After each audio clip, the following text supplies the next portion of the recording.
अस्सलाम वालेकुम, आप देख रहे हैं ये वर्ल्ड में हूँ आपके साथ जुबैर। इस वक्त दोस्तों इजराइल के तेल अवीव के अंदर से कुछ ऐसी तस्वीरें सामने निकल के आ रही हैं जो इस बात को पूरी तरह से बयां कर रही हैं कि इजराइल के अंदर एक गृह युद्ध पूरी तरह से छिड़ चुका है।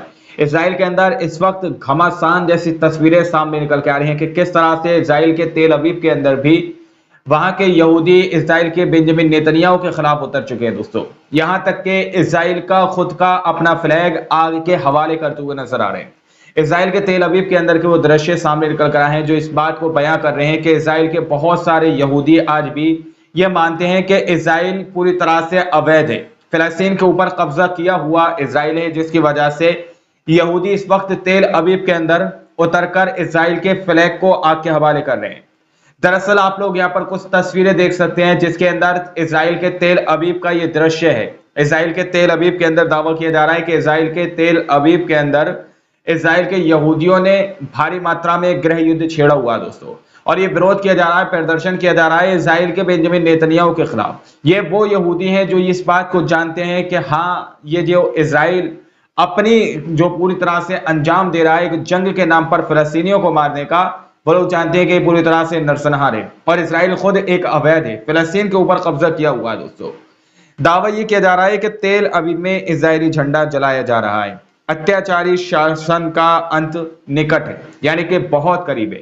अत्याचारी शासन यानी कि इजराइल का बेंजामिन नेतन्याहू का जो शासन है, जो शासनकाल इस वक्त चल रहा है दोस्तों, यानी कि यहाँ पर यहूदी इस बात को दिखाते हुए नजर आ रहे हैं कि इजराइल के तेल अवीव के अंदर भी एक गृह युद्ध एक घमासान छिड़ता हुआ नजर आ रहा है और वहां पर फ्लैग को जलाया जा रहा है। दोस्तों वहीं कुछ दृश्य अमेरिका के अंदर के भी सामने निकल के आए हैं कि अमेरिका के अंदर भी दोस्तों इजराइल के बेंजामिन नेतन्याहू को लेकर लोगों ने नाराजगी जाहिर की है।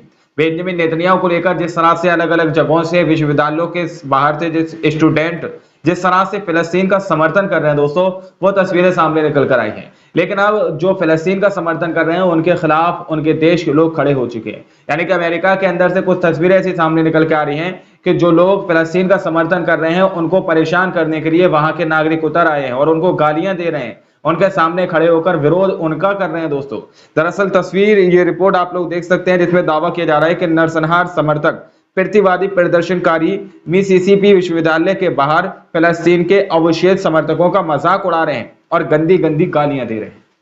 यानी कि जो लोग फिलिस्तीन का समर्थन कर रहे हैं, जो लोग अमेरिका से ये कह रहे हैं कि अमेरिका अपना गोला बारूद, अपना पैसा इजराइल पर खर्च करना बंद कर दे और इजराइल को ये बात समझाए कि गजा के अंदर वो नरसंहार बंद कर दे और गजा के ऊपर हमला करना बंद कर दे, इस बात को लेकर यहाँ पर ये स्टूडेंट जो है प्रोटेस्ट कर रहे हैं। दोस्तों अब वहां के बहुत सारे नागरिक जो कि इजराइल का समर्थन करते हैं, वो लोग वहां पर उन स्टूडेंटों को परेशान कर रहे हैं, गालियां बक रहे हैं, उनको मार रहे हैं, पीट रहे हैं। इस तरह की तस्वीरें अलग अलग जगहों से निकल के आ रही हैं। वीडियो आप लोग यहाँ पर स्क्रीन पर देख सकते हैं कि किस तरह से यहाँ पर ये शख्स पूरी तरह से उनको जो है चढ़ाता हुआ नजर आ रहा है, उनसे बहस करता हुआ नजर आ रहा है जो लोग फिलिस्तीन का समर्थन कर रहे हैं।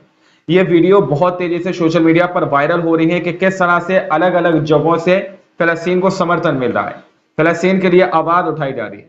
खास करके तेल अवीव के अंदर की ये वीडियो इतनी तेजी से वायरल हो रही है कि इजराइल के अंदर खुद एक बड़ा गृह युद्ध छिड़ा हुआ। दोस्तों इजराइल के यहूदियों के विरोध का सामना इस वक्त इजराइल के बेंजामिन नेतन्याहू को करना पड़ रहा है, लेकिन हमारे देश की गोदी मीडिया ये तस्वीरें नहीं दिखाएगी। हमारे देश की गोदी मीडिया ये तस्वीरें दिखा रही है कि देखिए किस तरह से इजराइल को फला देश ने समर्थन दिया, फला देश ने गोला बारूद दिया, फला देश इस तरह से इजराइल के साथ खड़ा, ये तस्वीरें दिखाएगी। लेकिन इजराइल के अंदर खुद एक बड़ा गृह युद्ध छिड़ा हुआ है, इजराइल के अंदर खुद घमासान छिड़ा हुआ है, वो तस्वीरें आप लोगों को नहीं दिखाई जा रही हैं। दरअसल दोस्तों बड़ी खबर इस वक्त तुर्की के अंदर से सामने निकल के आ रही है। तुर्की के रजब तैयब एर्दोगान ने अपनी कमान पूरी इजराइल के खिलाफ संभाल ली है। दोस्तों तुर्की की तरफ से कई बड़े झटके इजराइल को बार बार दिए जा रहे हैं। अब तुर्की ने दोबारा से इजराइल के बेंजामिन नेतन्याहू के खिलाफ और यहूदियों के खिलाफ जहर उगला है। दोस्तों यहां पर दावा किया जा रहा है कि तुर्की के राष्ट्रपति एर्दोगान कह रहे हैं कि इजराइल के हित पश्चिमी लोकतंत्रों की सीमाएं खींचते हैं। यानी कि इजराइल के बेंजामिन नेतन्याहू जो है वो पश्चिमी लोकतंत्र की सीमाएं खींचते हैं। जो कुछ भी इजराइल के हितों को छूता है वह उनकी नजर में अलोकतांत्रिक और यहूदी विरोधी है। यानी कि अगर कोई भी कानून इजराइल के यहूदियों को छूता है, किसी भी तरह से इजराइल के किसी भी काम को गलत बताता है, या इजराइल जो नरसंहार कर रहा है अगर उसको भी कोई कानून या कोई देश अगर गलत बताएगा तो इजराइल के नेताओं की तरफ से इस तरह की बात और इस तरह के बयान जारी कर दिए जाते हैं कि देखिए किस तरह से फला देश, फला शख्स, फला नेता यहूदियों का विरोधी है, इजराइल का विरोधी है दोस्तों। इस तरह से जो है सीधे सीधे यहूदियों को भड़काया जाता है। तो यहाँ पर जो कि सीधे सीधे तौर पर तुर्की के एर्दोगान ये बात बताते हुए नजर आ रहे हैं कि किस तरह से अगर कोई भी कानून, कोई भी शख्स, कोई भी लीडर, कोई भी नेता इजराइल के खिलाफ बयान देता है तो तुरंत इजराइल की तरफ से यहूदियों को भड़काना शुरू कर दिया जाता है कि इस शख्स ने तुम्हारे खिलाफ बयान दिया है और ये यहूदी विरोधी है। ये बात बताना चाहते हैं तुर्की के रजब तैयब एर्दोगान। अब आप लोग समझ सकते हैं कि तुर्की के रजब तैयब एर्दोगान इस तरह से बार बार बयानबाजी क्यों कर रहे हैं और अपनी तरफ से कड़े एक्शन इजराइल के खिलाफ क्यों ले रहे हैं, क्योंकि अभी चुनाव के अंदर उनकी एक बहुत बुरी हार हुई थी दोस्तों। वहीं पर रशिया और यमन की तरफ से बड़ी खबर सामने निकल के आ रही है कि रशिया और यमन आपस में हाथ मिलाते हुए नजर आ रहे हैं। रशिया यमन के हूतीस के लिए सीधे सीधे ये बात कहते हुए नजर आ रहे हैं कि भविष्य में रूस का सबसे मजबूत और अस्थिर सहयोगी यमन होगा।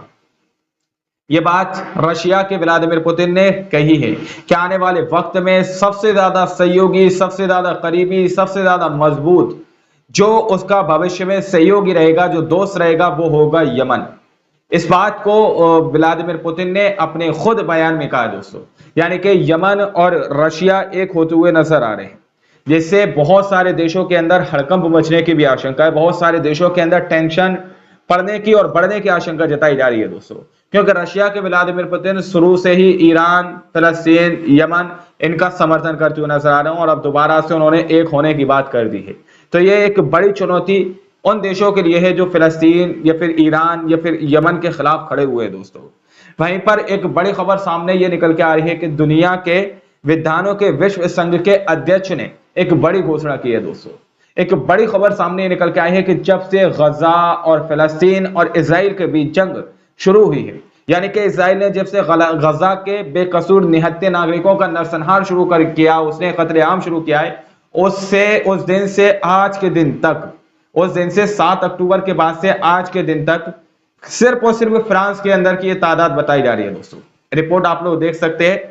मुस्लिम विद्वानों के विश्व संघ के अध्यक्ष, यानी दुनिया के विद्वानों के विश्व संघ के जो अध्यक्ष हैं, उन्होंने इस बात को बताया कि गाजा युद्ध के बाद से अकेले फ्रांस में 17,000 लोग मुसलमान बन चुके हैं। यानी कि सिर्फ और सिर्फ फ्रांस के अंदर 17,000 लोग इस्लाम को कबूल कर चुके हैं दोस्तों। बहुत सारी तस्वीरें अमेरिका के अंदर की भी सामने निकल कर आई हैं, बहुत सारी तस्वीरें अलग अलग देशों के अंदर की सामने निकल के आई हैं। अब यहां पर यह दावा किया जा रहा है कि सिर्फ और सिर्फ फ्रांस के अंदर से 17,000 लोग इस्लाम कबूल कर चुके हैं। ये लोग सपना देखते हैं कि हम मुसलमानों को खत्म कर देंगे, लेकिन इन्हीं के लोगों के अंदर से इस्लाम लोग कबूल कर रहे हैं। तो ये खबरें दोस्तों सामने निकल के आई हैं कि किस तरह से तेल अवीव के अंदर इसराइल के खिलाफ एक बड़ा घमासान चढ़ा हुआ है और तुर्की बार बार इसराइल के ऊपर जहर उगलता हुआ नजर आ रहा है। यानी कि इसराइल के खिलाफ तुर्की ने सीधे सीधे कमान संभाली है। तुर्की इस बात को समझ चुका है कि अगर मैं इसराइल की मुखालिफत नहीं करूंगा तो रजब तैयब एर्दोगान की पार्टी दोबारा में वहां पर तुर्की के अंदर सत्ता के अंदर नहीं आएगी, इसलिए वो बार बार इसराइल को बड़ा झटका दे रहे हैं। एक और सबसे बड़ा झटका इसराइल को तुर्की की तरफ से दिया गया है, वो मैं आपको नेक्स्ट रिपोर्ट के अंदर बताऊंगा, क्योंकि वीडियो बहुत ज्यादा बड़ा हो जाएगा, इसलिए इस वीडियो को यहीं पर समाप्त करते हैं। इन रिपोर्ट्स को देखने और सुनने के बाद आप लोग क्या सोचते हैं, अपनी राय कमेंट सेक्शन में हमें जरूर दीजिएगा। मिलते हैं अगली वीडियो में, जब तक के लिए अपना ख्याल रखिएगा।